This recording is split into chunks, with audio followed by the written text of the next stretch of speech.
Hello, everybody. Hello. Thank you for being here. Hello. Welcome to the chat, Miss Mary. Hey, Georgie. What's going on with you? Hello, Eight Shy Lifestyle. I'm glad everybody's here. I think I want to give people a few minutes because George, I've been a little under the weather.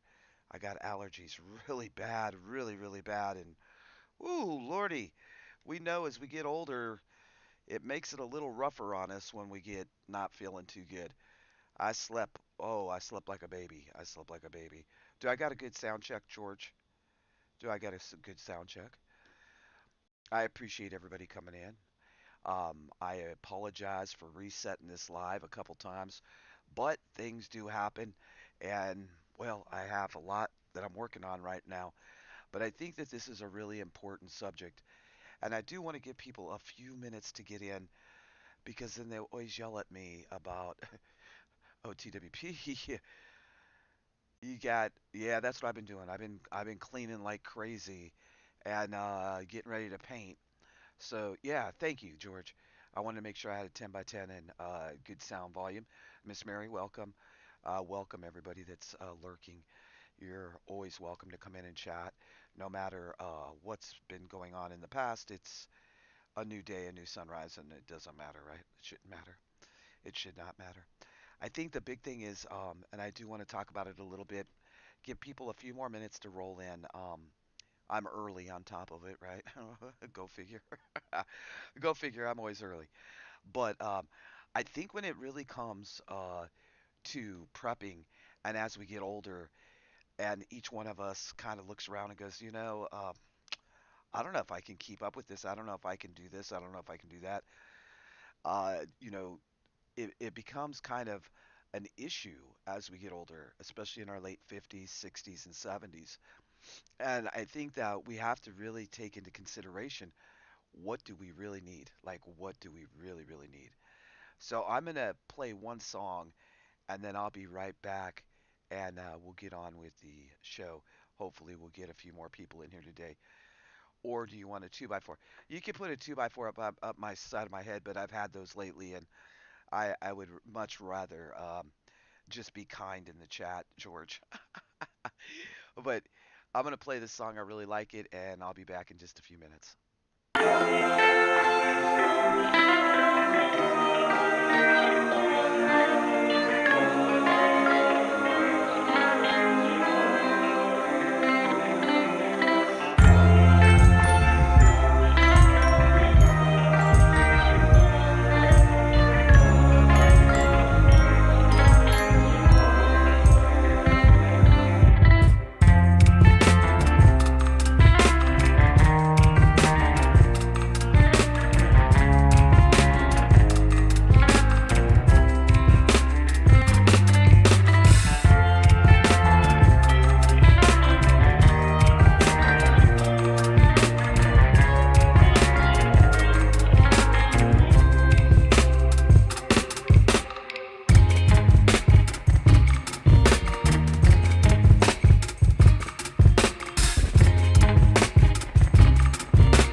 Right, all right, all right.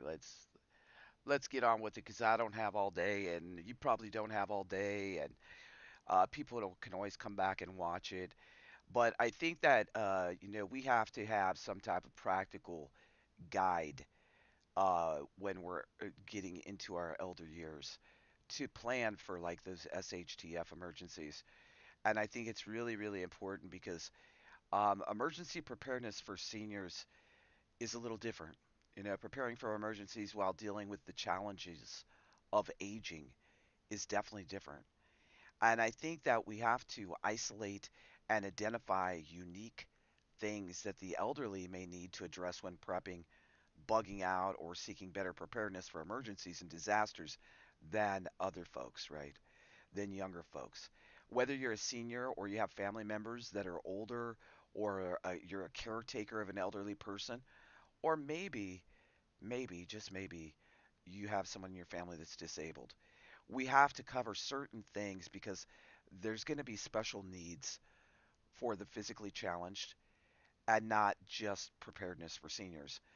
I think that it's really boils down to some basic things, but I hope that talking about it might help some of the seniors in this live stream, some of the seniors that watch this live stream in the future. Um, as I get older, my prepping mindset has changed quite a bit. The basic principles of prepping apply, but a little more reality, a little more has that feeling has fallen into place.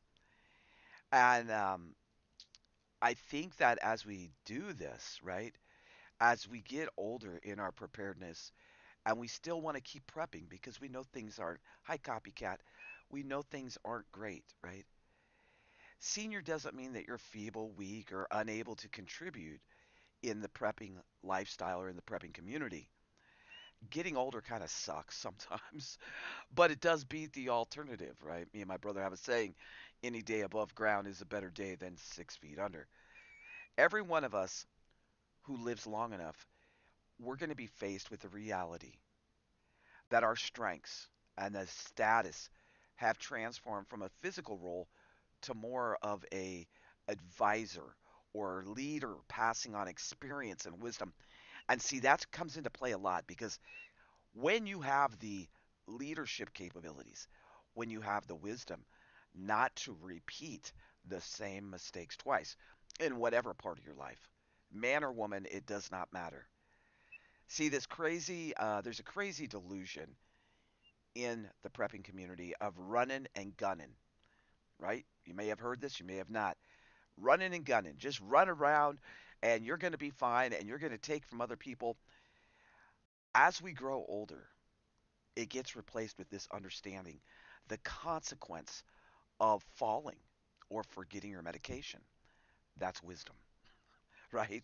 You have the knowledge to really take a lifetime to acquire this wisdom.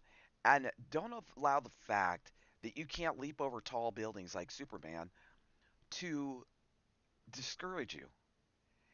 I think the biggest thing is that being a senior or being an older prepper or being disabled or caring for someone that's disabled is that we really need a plan.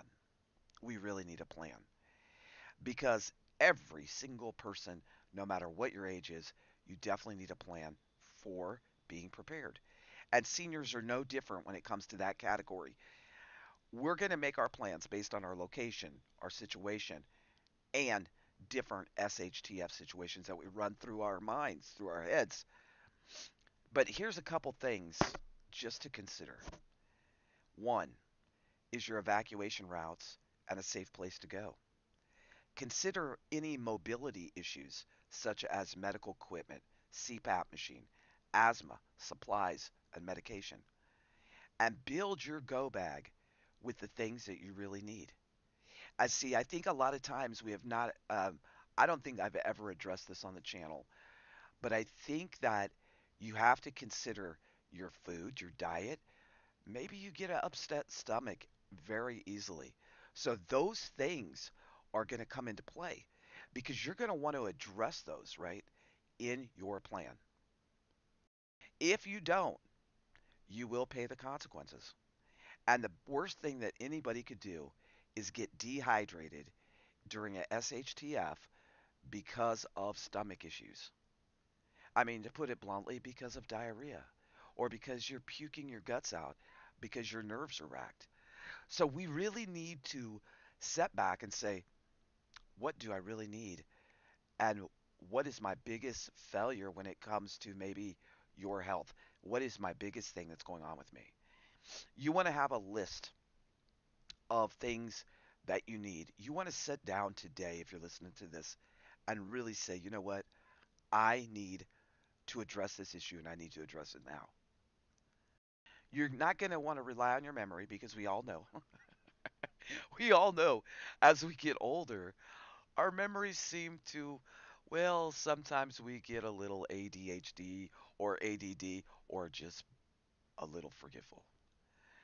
So you want to definitely have maybe printable cards or you could take index cards. I personally, I'm a list person. I like to write things down. And I think that if you took a little 3 by 5 or 4 by 6 index card and started writing down your personal needs when it comes to, hey, I've got to have this medicine daily. Hey, I know that when I have to eat different foods or when I go travel, it upsets my stomach, right? Okay. But I think that those things are like really important is that you really each one of us as we get older, hey Huga Huga, each one of us as we get older, that we really start taking into consideration what do I really, really need. And I think that that's like probably the biggest downfall for seniors is that as a senior or elder or disabled, you don't look at, hey, I know every time I travel, like especially when I went on a cruise, that my stomach got upset. So do you think that's not going to happen to you in a SHTF scenario? It's definitely is. It's definitely is. The other thing is it should help with being prepared. It should help lower your stress level, right? Because if it hurts and it causes you anxiety or financial hardship, you really are doing something wrong. I think another huge thing as I kind of went into this subject, as I was reading I guess the last couple weeks, is don't panic. Don't panic if you're not fast enough, if you're not Superman, that you can't jump the building, that you can't do all those, right? Do the things to make you calm down a little bit. And it even comes down to maybe you're a grandma or maybe you're a grandpa and dealing with the kids and getting them to calm down. Hey, O to the T to the W to the P. You just made me smile. Thank you, Uga. Um, do what you can and understand anything you do today is going to make it that much better for tomorrow or when the SHTF hits or when we have more shortages or if we have a lockdown. And I think that the more thoroughly that we can like really step back and put it in writing. Like, you know what, Huga, every time we go out to dinner, my stomach hurts. Well, wouldn't it be kind of a good idea to maybe have some Alka-Seltzer, some Tums, something that's going to calm you down in your get home bag? You know, don't let the possible someday ruin the reality of today. That's my new saying. I like it. Don't let the possible someday ruin the reality of today. And the reality of today, as we get older, is that we need a few different things than the young bucks that think they're going to run and gun. Preppers prepare for emergencies based on the preparedness plan that we have that we just talked about. But the other reason that preppers prep is because we're smarter than the average. We see things coming down the pipeline. We see what's going on around the world, and we recognize that it could affect us directly, maybe today, maybe tonight, maybe next week or next month. I when you go inside your pantry or that pack, how to carry it might be a big issue for you. And it might be a big issue for me with a torn meniscus and a bulging disc in my back. Those things have to be addressed. And planning, figuring out. Huga, I think it was you that brought up a great statement the other day about if you can't afford a collapsible wagon, get a skateboard. There's lots of ways that you can make and adjust things to fit you and to help you. Um, Smarter than the average bear. That's the truth. I think that the other huge, huge thing is special diet. Not that our diets are necessarily different from anyone else's, but it is definitely worth talking about because just as the gluten intolerant 25-year-old takes into special consideration their diet, we should take into consideration our diet when we're packing our bag, when we're carrying our bag, and the foods that we're purchasing to make sure that they are foods that we really truly like. Also, and many of you may know this about me, some may not, but there's also special unique clothing for elders. Maybe you're diabetic and you need to have diabetic socks or a throw blanket, or me. I have a back brace that when my back starts hurting, it pulls my shoulders back. It's very comfortable. I also have a knee brace. So those things are really important. And then, what about your dentures? Cleaning, storing, adhesive, spare eyeglasses. How many of you in the chat right now wear eyeglasses? I'm always laying my eyeglasses down and I'm like, where are they? That's probably why I have like 20 pairs of reading glasses, right? That's like another good thing is to make sure that you have spare eyeglasses. And some of you may be hearing impaired. If you're hearing impaired, you may want to get extra batteries, extra medications. Maybe your old hands aren't as strong as they used to be. Maybe you have arthritis. My mother and my brother, my mother, I think, got arthritis when she was in her 30s. I'm lucky, I just have it in my fingers. But what if you have the open cans and open jars and you really can't do it that well? Makes your hands hurt. Maybe you just can't do it period because of your arthritis. So it would be really wise to have a jar or a bottle opening tool to assist you. And they make a lot of different kinds.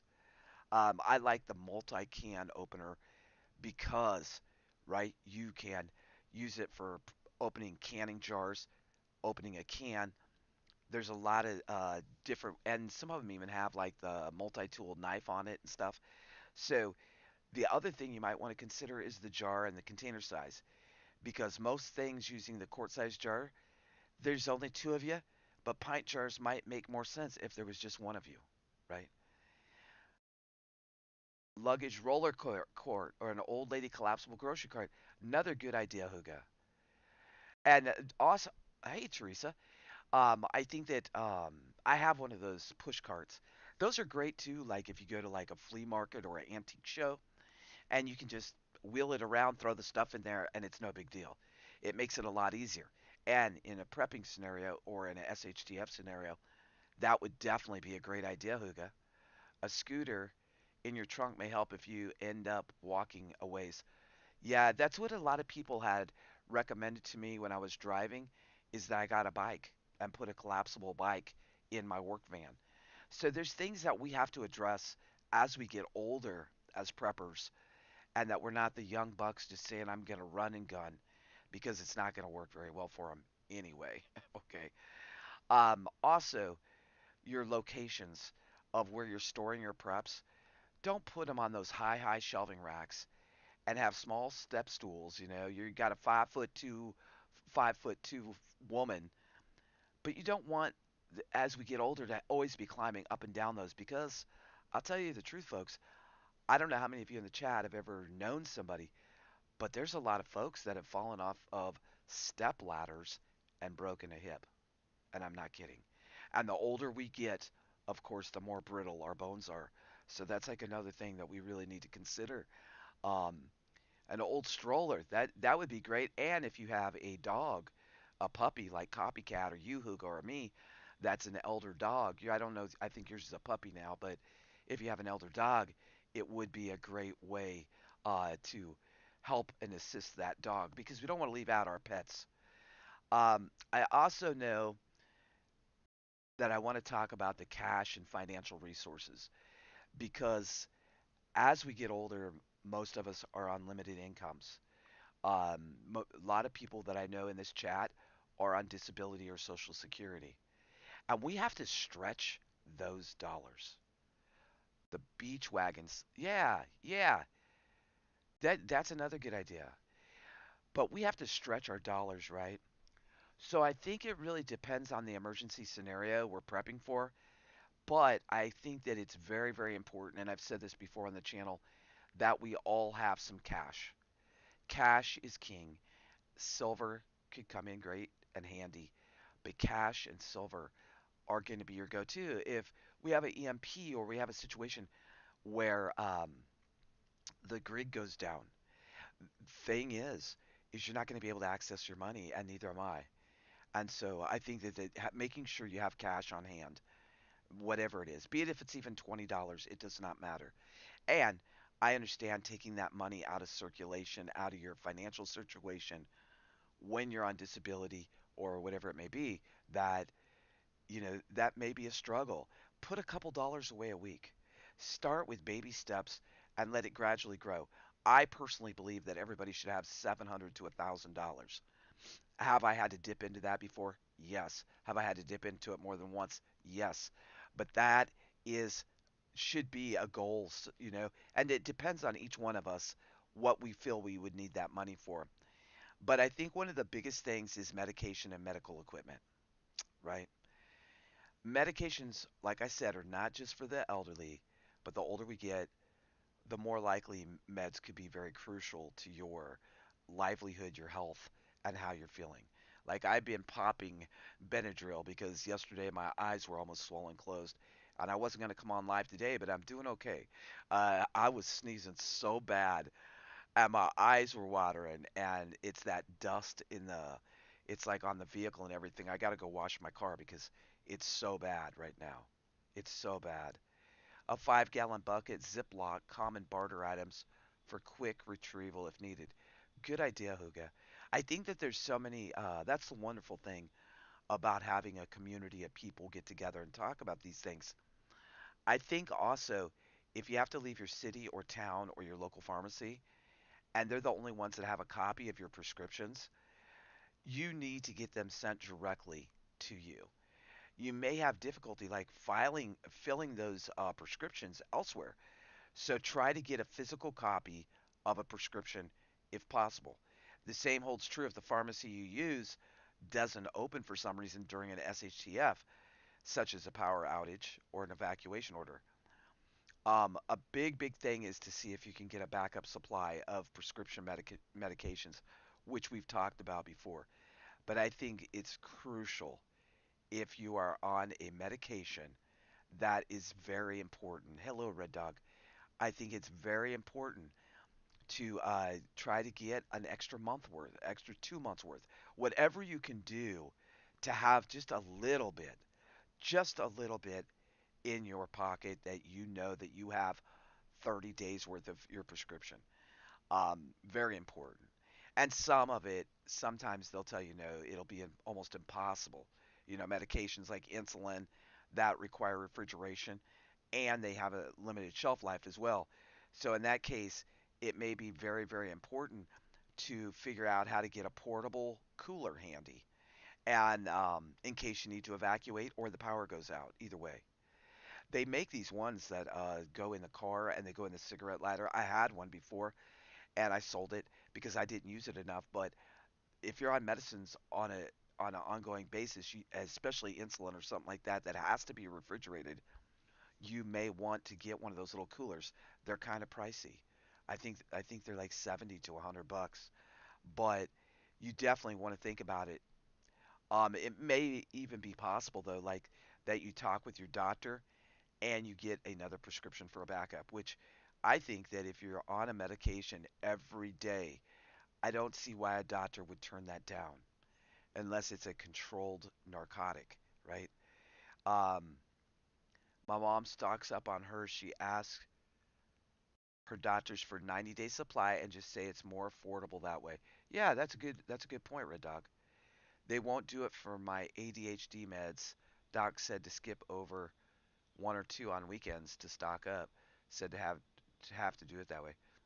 Yeah, well, and that's what I'm talking about. Like see, it's a good thing though, Hooga, that you did the legwork to find out if you can or can't, right? If we don't ask the questions, we'll never know if we can or can't, and that's like important. It's just like with my back. I do have really good news though, folks. I just got a letter back.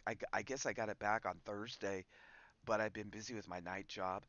And so I did get accepted at the DAV for them to represent me for my Veterans Board. So the next step, I don't know, will be in the next 30 to 90 days that I go in front of the Veterans Board. And I don't know if I have to physically go or not. Um, I'm hoping and praying because I really need to get my left knee fixed. And if everything works out, uh, it'll be a good thing. When I got out of the Navy, and now that my whole life is on YouTube, I might as well just freaking say it, right? When I got out of the Navy, it was during the 80s, and they put me on a witch hunt. They were really on me about my sexual preferences. And so I went and turned myself in, and I said I wanted to get out because I was tired of the attorneys from the Navy JAG an investigation over what I was doing in my bedroom, honestly. And so I turned myself in, and so they said I was going to get an honorable. And at that time, in um, in the 80s, they lied to you until you went to the table to sign your paper. And I had 30 days of leave on the books. I had dental work that was still supposed to be done. I was supposed to get a hearing aid from the accident in the military, and they stripped all that away from me. So it has been a fight.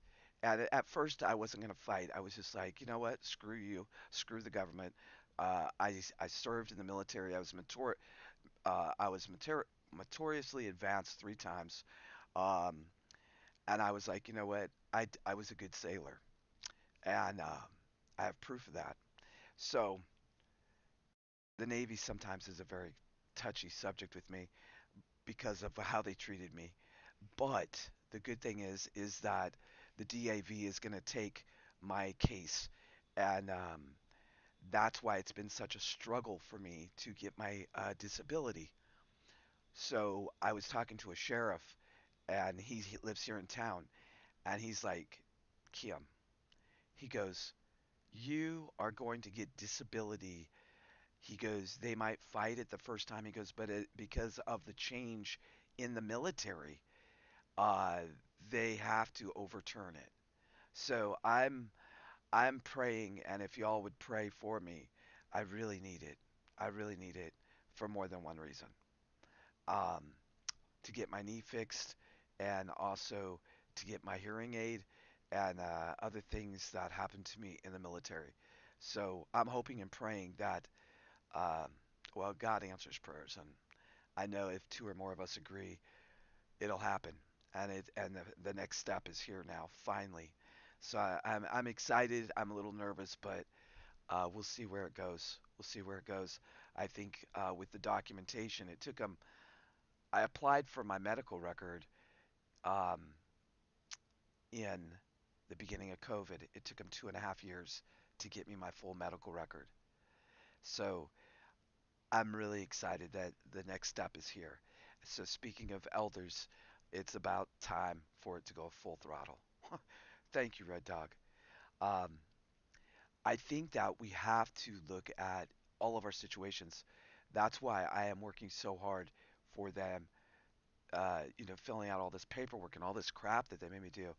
And I think that each and every one of us needs to take into consideration our own situations, be it if we have major, major medical issues. Back issues suck, right? You got some of those plastic sand hourglasses.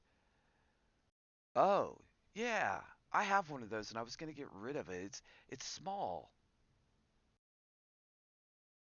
Okay, all right, copycat. Thank you for being here. Um, that's a great idea too. There's also a bunch of companies, and if you have a writing pen or a pencil or something, I'm going to tell you some of these companies that you can reach out to. You do need to do your due diligence, okay? Do your own due diligence. I just stockpiled a list. So if you need antibiotics or medications, what you'll want what you'll want to do is there's several companies out there. The Wellness Company is one of them. Jace Medical, which we've all heard about, Dr. Stella MD Emergency Med Prep Kit, and Contingency Medical. Those are like the top four for helping elders and people if they need additional medicine, antibiotics, or any of that type of thing. I'm in no way, shape, or form an affiliate of any of these. Okay. I'm just giving you the information. You may need to look for alternatives to medications or have a medication weaning plan ready. Because just like Huga said, the doctor, what they told her, I think that what if, though, Huga, you can't get it? So you're going to have to, and maybe that would be something to sit down with your provider, your doctor, and say, hey, I've been on this medicine for 5 years. What if I can't get this medicine? What happens to me? What would happen to me? And how would it happen? And how can I kind of hopefully make it a little better with not getting sick over it because I do not have the medicine available to me, right? I think that that's really important. We have elders and disabled in our crew. Yeah, and I think each one of us has someone. I have my mom, but all of us are going up in years, folks. We're not like going to stay in our 20s, right? So, so we have to think about these things, and I think this is a really important and serious subject. I really do. Um, if you have tips or if you have ideas in the chat, definitely drop them. I can see some of the long responses, which is wonderful. If I have the time, watch the three-part series called Left Behind. Even though it says disaster movie, it is not. It's a Christian movie. Oh, George, I think I've seen the first one. I don't think I've seen all of them, right? I think I've seen the first one only. I have been weaning off all of my meds for a few years and off most now. Physical and gardening is my therapy now. That's good, Red Dog. Also, I want to say that medical equipment. If you are on a CPAP machine or something like that, I think it was Mama Freddie, and I think Lenora has said it before that they're on CPAP machines, or not Mama Freddie, but I think somebody in her family. I remember seeing it in the chat. It would be really, really good because if you're relying on medical and testing equipment, I would want a backup, not just for the house, but also if we need to bug out for an emergency. If you have to check your blood sugar all the time, or you may want to have several blood glucose monitor kit backups stocked and ready to use. And that's an easy one. However, as they're not really too expensive, but also you may want to have a spare for your bug out bag and get home pack. I think it's really important to have those things around because it would help you. Also, maybe a blood pressure cuff, several thermometers, a couple extra uh, pulse oximeters. I bought my mom one during COVID, and she's sick, George. She's under the weather. Foxy Mama's under the weather right now. But during COVID, I think G got COVID and my mom almost at the same time, or it was one and then the other. But I bought them an oximeter, and I think it was only like $12. I got it off of Amazon. She still has it. But I think that I would highly, highly recommend getting the devices now, getting the backup, maybe a solar pack, um, maybe spare batteries, those types of things would be very, very important. And know what medical equipment you use, if any. And this may include things like the CPAP machine, an oxygen tank, eyeglasses, hearing aids, as well as addressing mobility issues. I have a walking stick, I have crutches, I don't have a walker anymore, I don't think, or a wheelchair. I got rid of them. But yeah, that's where I got my mom's Red Dog was on Amazon, and it wasn't very much. Um, would love a prep channel to give info on topics to discuss with your mag, how to divide duties. We could do that. We could definitely do that. But I think that honestly, Huga, when it comes to that subject, is that each individual, you think, okay, let me put it this way. When you have a mag, you think people are on your team, right? You think people are going to cooperate. When an SHTF happens, I'm going to tell you this from personal experience over the last few months, that when you have an SHTF happen, or you have a situation that gets a little unsteady, you are going to see that it's not going to be that way. It's not going to be as easy as we think. We would hope and pray that you could sit down and say, hey, you got this duty, you got this duty, we're going to work it this way. But the problem is you're going to have too many chiefs and not enough Indians. And when you have too many chiefs, what happens? We all know what happens. It's like the clash of the bulls. Right? It's like the clash of the bulls. Everybody gets pissed off, nobody wants to talk, and the next thing you have is a disaster. I think honestly is I would tighten up my mag. I think personally a smaller, stronger mag is important. If you have too wide, it doesn't mean that you can't utilize people and they can't utilize your skills from other mags or from your neighborhood or from your community or whatever. But when it comes to your mutual assistance group in your house, you better know these people very, very well. Because I think when panic sets in on people, I think that that's when true colors come out. And I also believe in my heart that that's when you're going to see the battle of the bulls, right? Right. Every situation has a reaction, and you have to really learn to adjust yourself to meet conditions as they are. And Red Dog, not only that, you might remember, I don't know how long you've been on the channel. I think you were on the original. Yeah, you've been on the original channel, Off the Wall Prepper. I did that special about becoming a chameleon. I think that when you get into a situation, each one of us are going to have to learn to adapt, overcome, and be level headed and give and take. Give and take. We can't go into a SHTF situation and think that everybody's going to listen to me, or everybody's going to listen to Huga, or everybody's going to listen to George. Because if we're in a SHTF situation, each person is going to be reacting differently to the same situation. But we all have different views on it. And that's why people are so unique and wonderful. That's what I love about people is that we all have our unique capabilities. But when we get into that situation, we're going to have to be like a chameleon. Or all you're going to walk around with is ruffled feathers and pissed off individuals. And if you get to that point that it's ruffled feathers and pissed off individuals, there will be no cooperation.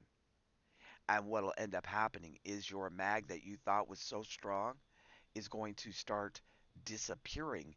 And it's going to really, honestly, it is going to be the situation where, well, I said this and I said that and I want this. And when it gets down to the SHTF, it needs to be about we need to do this to make it, survive, and thrive through it. Right? Lenora, you're definitely going to want to go back and listen. This was I think a very important topic. We just got a little off track about. Thank you, Huga, about the prayers for Foxy Mama.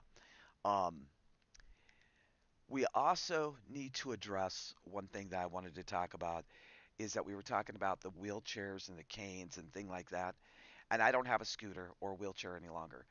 I don't even think I have a walker out there. I think I only have crutches and a walking stick. Same here. We aren't in the replay club today. Well, that's a shocker. Hi, Lenora.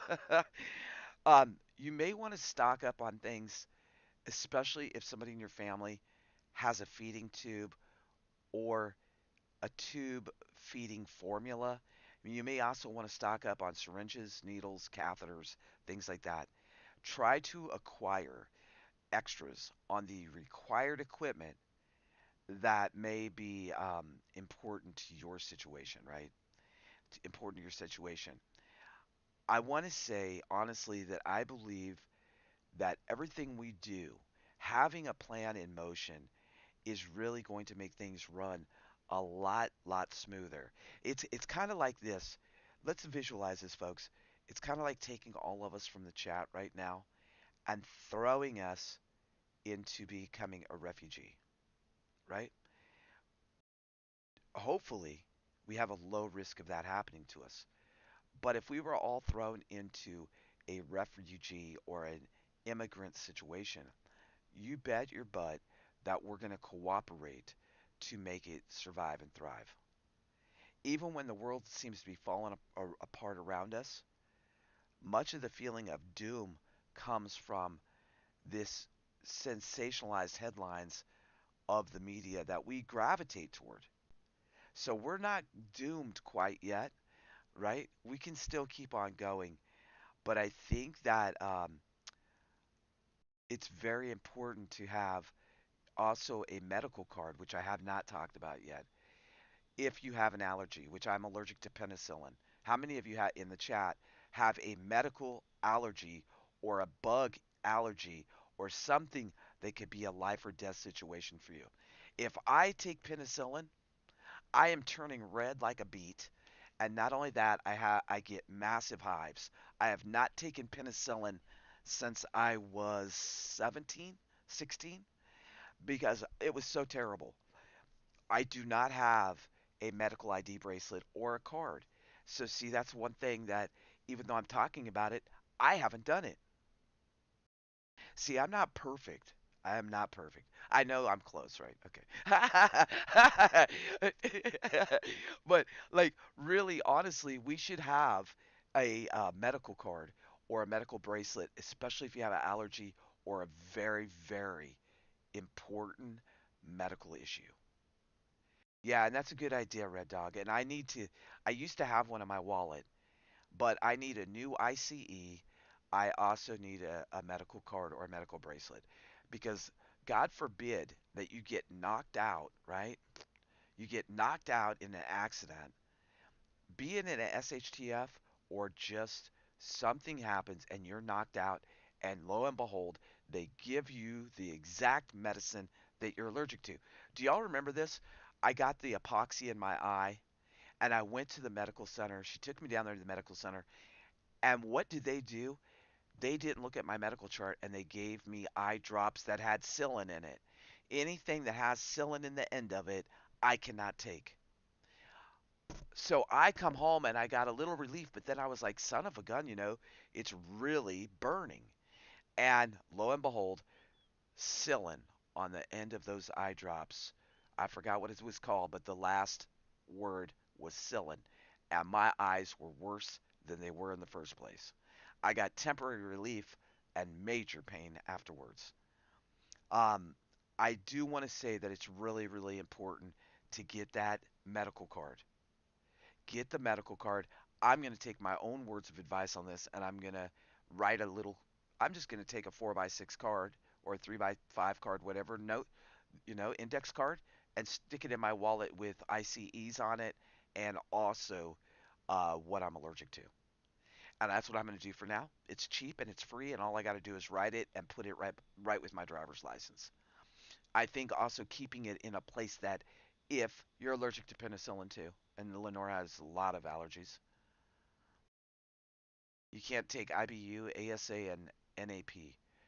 Yeah, yeah. I think that's a good idea too, Red Dog. Just kind of like my mom had told all of us, is to get copies of our paperwork and have more than one. I think that's like a really good idea. And it should have your name, address, home phone number, how old you are, emergency contacts, aka ICEs, allergies, blood type, list of medications and doses, medical conditions, insurance information, your DNR, right? If you have a DNR, it should be there, a power of attorney, and account and policy details. Those things should be you should have them in more than one place for sure. So as we get older, this is always a fun topic, is dealing with memory issues. And really, honestly, it's not about getting older like me. I started having memory issues right after the wreck, and I was 21, 22 years old. So my whole life, I've dealt with memory issues. As we age, though, we often experience memory issues.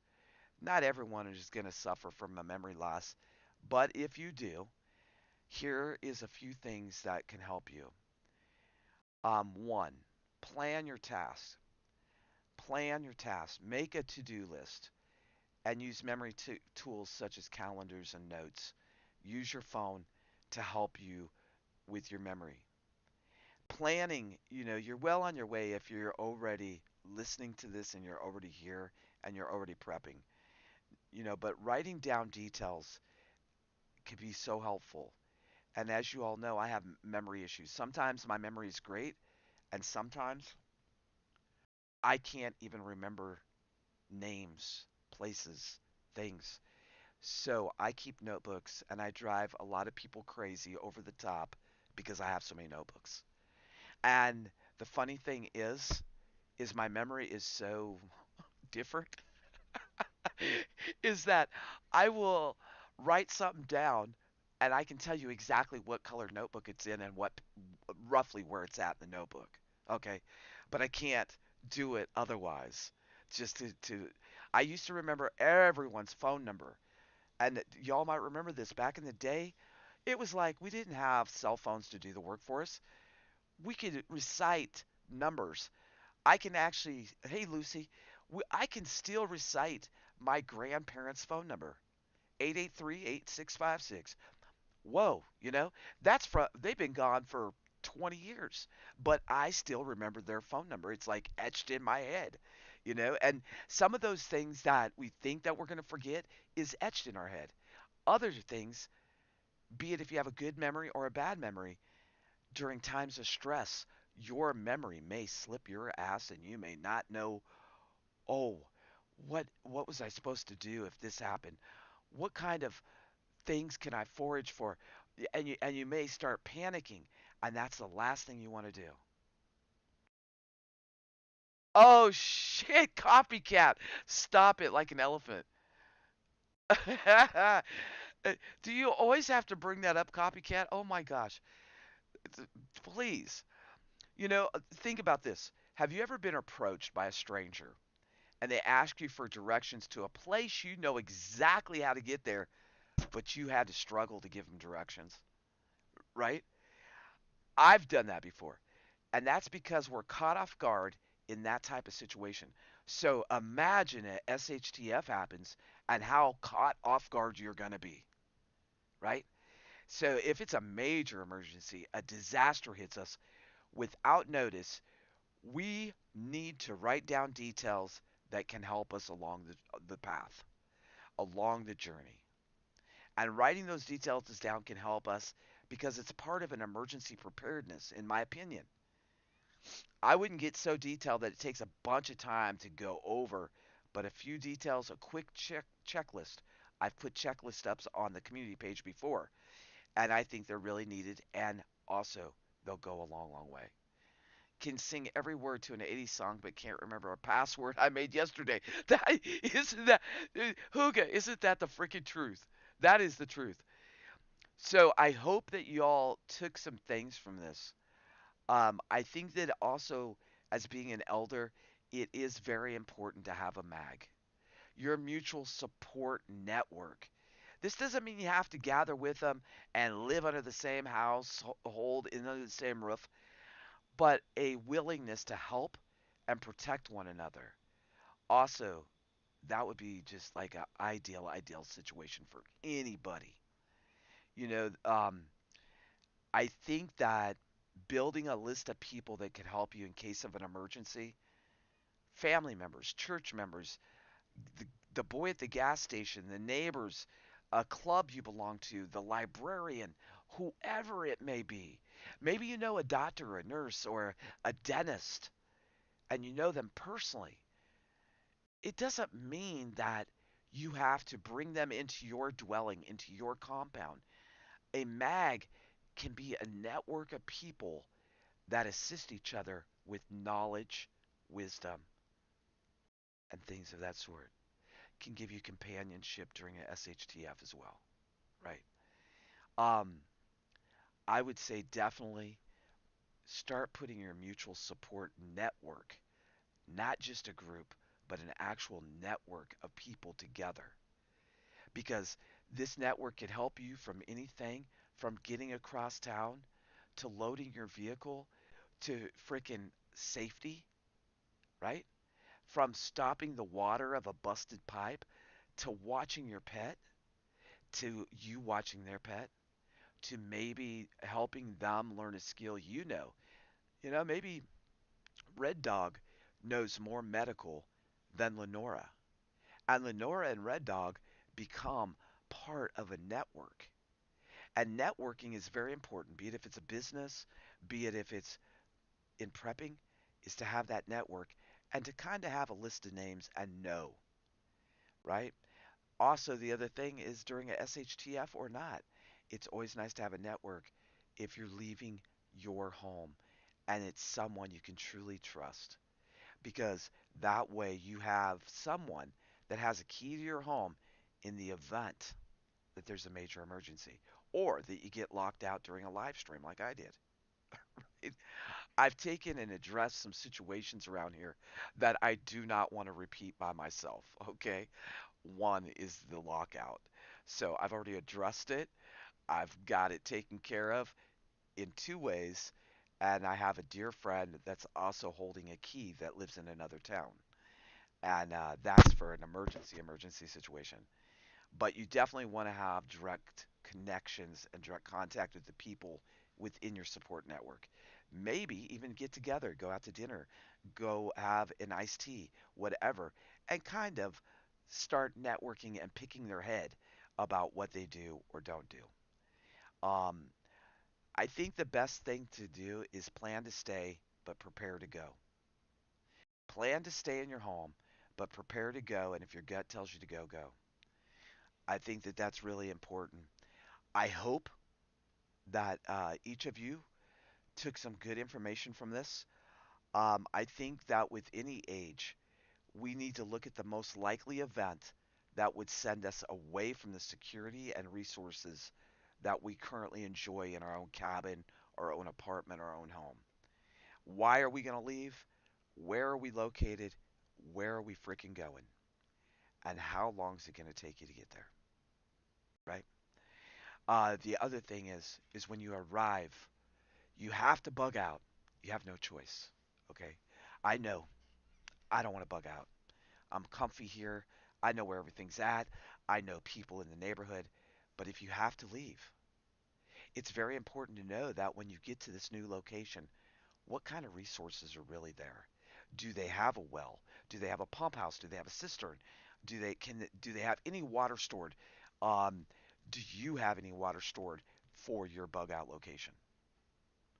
And no matter how we chop it up, the biggest thing is to plan now while we have time and to make sure that you're keeping your car in as best shape as you possibly can just in case of a SHTF, otherwise known as stuff has hit the fan. As we all say, shit's hit the fan. But I hope that each one of you has taken some info from this. And remember, our situation may be a little different than the young freaking buck. But I would say most importantly is keep on prepping and don't give up. Don't give in no matter what. And while we have time to plan, keep on doing the legwork. Keep on doing the dang thing. I don't want to bug out either. I think the thought of bugging out is like, blah, no, I don't want to do it. I really don't want to do it. I hope that you all enjoyed this live stream. I hope that you took something from it. And please hit the thumbs up. And of course, we're going to do it the OTWP way. I have a big project today. I actually have two of them. I have to go to the auction house tonight, and I have one that I'm working on here at the cabin, which I'm starting to feel like a really sense of organization and peacefulness, and that's always a wonderful, wonderful thing, right? Who wouldn't want to have that? But I appreciate all of you, and God bless you from here in the Ozarks to wherever you're at. It's April the 20th, and it's about 12:13 in the afternoon Central Time. I believe that I'm going to try to get the live streams up this week and keep on praying it up, keep on prepping it up, and know no matter what, we got this. Everybody have a great day. I'm going to let you chat for a few minutes and play a couple songs. God bless. I love y'all. Thank you very much. My 2247 has now become a hey, I'm still standing. And I'm going to keep on standing. I actually, I don't know. I just, I, life is very interesting. You're welcome. God bless y'all. Till I see you again, my friends. Keep your head on a swivel, your boots on the ground, or your heels, and most of all, just be happy in the now. Be thankful for another day. God bless you.